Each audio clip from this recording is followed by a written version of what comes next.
Thanks for listening my talk in this virtual environment. My name is Emilia Pantic, and on behalf of Global Argon Dark Matter Collaboration, I will describe the key design features of the DarkSide 20k experiment, its physics goals, and future outlook.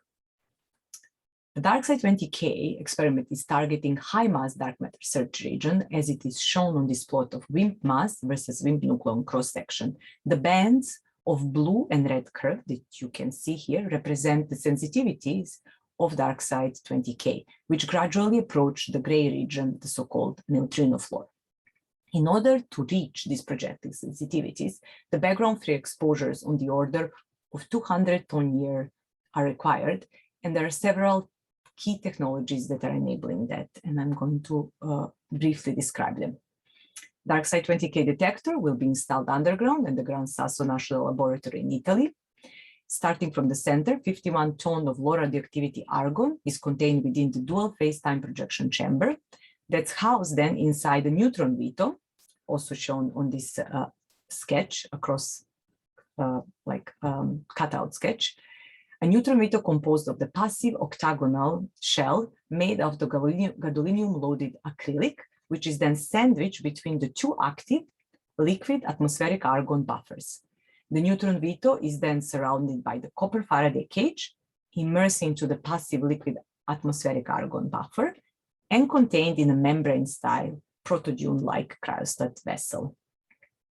Low radioactivity argon is argon from the mantle of the Earth, and it will be extracted utilizing Urania facility situated at the carbon dioxide well in Colorado. Hence, we call it underground argon, and I will use that jargon. Our underground argon has a depletion factor in argon-39 content with respect to atmospheric argon of about 1,400. The extraction of underground argon should start in 2023, and with the speeds of up to 330 kilograms a day, it will allow timely collection of all argon needed for DarkSide 20k. This underground argon will then be shipped via ground and sea to reduce its further exposure to cosmic rays to the ARIA facility in Sardinia.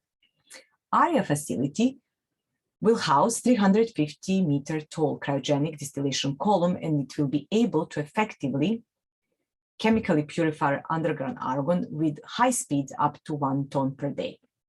It will also provide option for further depletion of argon-39 in underground argon with a factor of 10 per pass, but with much lower speeds. Note that the presented sensitivities of DarkSide 20k do not assume any additional depletion of argon-39 beyond the factor of 1,400, which has already been achieved. On the picture here, you can see a prototype of the ARIA column that was installed at the surface and operated with nitrogen gas. And all the tests were in agreement, and the results of the tests were in agreement with expectation. This was a major milestone for us, as it validated the design of the ARIA facility. A first ARIA model was also installed in the Cerucci shaft mine in April 2021. Batches of underground argon before and after ARIA distillation pass will be assayed in the DART facility in Canfranc to assess the level of argon-39. For more info about DART, you can see the talk of Vicente Pesudo. The full-scale underground argon cryogenic and gas handling system was built at CERN. First tests were already performed, and very soon this design will also be validated for the recirculation and purification speeds of up to 1,000 standard liters per minute. DarkSide 20k, dual-phase liquid argon TPC, and many other dual-phase TPCs rely on a prompt light path, S1, as sketched here, induced by scintillation, followed by a delayed light path called S2, associated to ionization electrons. The DarkSide 20k time projection chamber is housed in a sealed, ultra-pure acrylic vessel. The active volume then is defined by a 3M foil-based modular reflector panels that are shaped in octagon and the top and bottom windows of acrylic vessel. All the surfaces touching the active volume, underground argon, are coated with a TPB wavelength shifter to convert the liquid argon scintillation light to detectable light to silicon photomultipliers. The anode and cathode as electrodes are defined via coated transparent conductive polymer films, Clavius. And you can see in the smaller insert, which is the anode region, how some of the details. I want to call your attention to this inner surface of acrylic vessel will also be grooved in a shape similar to typical electron rings, here shown in violet, and they also will be coated via conductive polymer films that will define the field cage for the TPC. So the only other component inside the acrylic vessel that is neither made of acrylic or thin film or tin foil is a stainless steel grid, which is shown in the smallest insert. So this is a very radio pure TPC concept. Silicon photomultipliers, silicon PMs, are one of the key enabling technologies for DarkSide 20k and the future of the program. They have a number of performance advantages over traditional photomultipliers, and they are listed here. It includes higher photodetection efficiency, better single photon resolution, all while operating at a much lower bias voltage. Silicon PMs can also be effectively integrated into tiles that cover large surface areas and feature better radio purity than photomultipliers. Here on the right, you can see the photodetector module, PDM so-called, for the DarkSide 20k. So this will be a basic readout unit, 5 by 5 centimeter, which also houses a front-end electronics. The mass production of silicon PMs needed for the photodetector modules for DarkSide will be achieved using industrial-grade foundry, L-Foundry.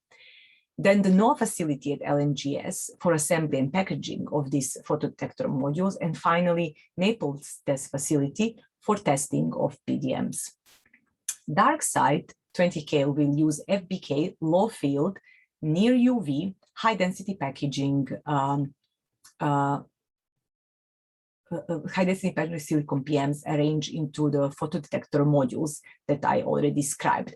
These photodetector modules are then further organized into array of them, and that unit is called the photodetector unit, so 20 by 25 centimeters square. It also houses, besides the array of detector modules, the steering module and transmitter.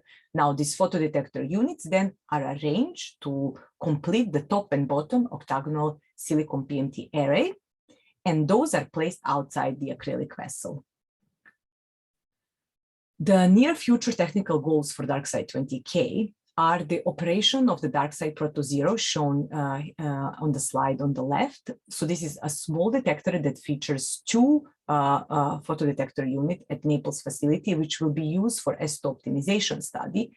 And the second part of the second goal is the operation of the DarkSide Proto-detector, also shown on the slide, sort of in the middle, with about 1 ton of atmospheric argon at the surface, 2 validate detector components, full size when possible, validate photosensors and their reader, perform additional tests for the cryogenic system.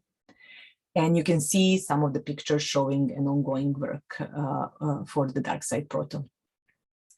This brings me to the VITO. So the VITO detector consists of a passive octagonal shell made of gadolinium-loaded acrylic sandwich between the 2 atmospheric argon buffers, each 40 centimeter thick. And you can see this at the sketch on the left. The Faraday cage then surrounds the VITO and isolates it optically and electrically from the remaining outermost atmospheric argon passive volume. The working principle of this VITO is following. Neutrons are moderated in the acrylic shell, and they are captured by gadolinium. Gadolinium emits multiple gamma rays with energies up to 8 MeV. Those gamma rays interact in the liquid argon buffers, which are sized accordingly. The liquid argon scintillation light created is contained by the reflector, wavelength shifted by the TPB, and detected by about 3,000 silicon PMT-based photosensors. In addition, as shown in the smaller insert on the right above, top right, the buffers are optically divided into 8 azimuthal segments to optimize the light collection of the VITO and reduce the argon-39 pileup rate, because VITO is using atmospheric argon. Finally, the picture on the right bottom shows a prototyping sample with 1 to 2% gadolinium concentration 7 centimeter thickness, and this is sufficient for the DarkSide 20k, where we anticipate coupling 2 layers of gadolinium-loaded acrylic plates, each 5 centimeter thick. DarkSide 20k will be deployed underground, utilizing radio-pure material components following protocols that will minimize exposure to radon and dust during fabrication, shipment, installation. The liquid argon handling system for the TPC will deliver chemically clean and radon-free underground argon. Passive liquid argon buffers will moderate external backgrounds. Gadolinium-loaded acrylic will moderate and capture radiogenic neutrons, as just discussed. Instrumented and segmenting atmospheric argon buffers of the VITO will measure energy and rough position of associated gamma rays, as well as fractions of electromagnetic showers from passing muons.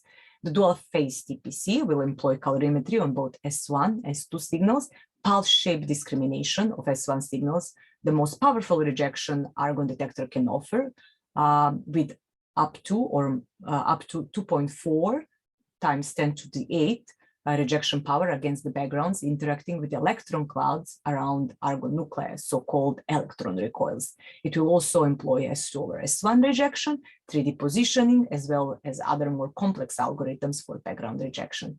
Finally, anti-coincidence is required between the VITO and the TPC signals. So by deploying all these background rejection strategies, this is the table of expected backgrounds for 200 ton-year exposure in a fiducial volume of 20.2 tons after all TPC and VITO event selection criteria, and in the region of interest 20 to 200 kV nuclear recoils. The events remaining, as you can see, are dominantly due to the coherent, elastic, atmospheric neutrino scattering of argon nuclei. So, to recap, the DarkSide 20k is planning at least 1 decade-long operation with less than 0.1 background events within the 20.2 tons fiducial volume, and will explore a higher WIMP mass region better than currently ongoing xenon detectors. The sensitivity to dark matter can be further improved by loosening the fiducial volume cut and analyzing the full 51 ton active volume, which is actually shown in these red curves. The Global Argon Dark Matter Collaboration is planning a phased approach toward reaching the neutrino form. In the high mass dark matter discovery region, DarkSide 20k experiment will be followed by Argo. Argo is a currently conceptual detector study aiming at 3,000 ton-year exposure to reach atmospheric neutrino floor in terms of sensitivity. Both DarkSide 20k and Argo detectors will also be sensitive to core collapse supernova neutrinos via coherent elastic neutrino nucleus scattering. And they will also contribute to supernova early warning program for multi-messenger astronomy. In addition, Argo will contribute to the precision measurements of components of the solar neutrino spectrum, and more details you can find in the references cited at the bottom. In the low mass discovery region, the collaboration is studying the concept for DarkSide low mass detector experiment, and you can hear more about it in the talk of the Sean Westerndale. In my last slide, I would also like to invite you to check out the talk about our outreach and educational efforts.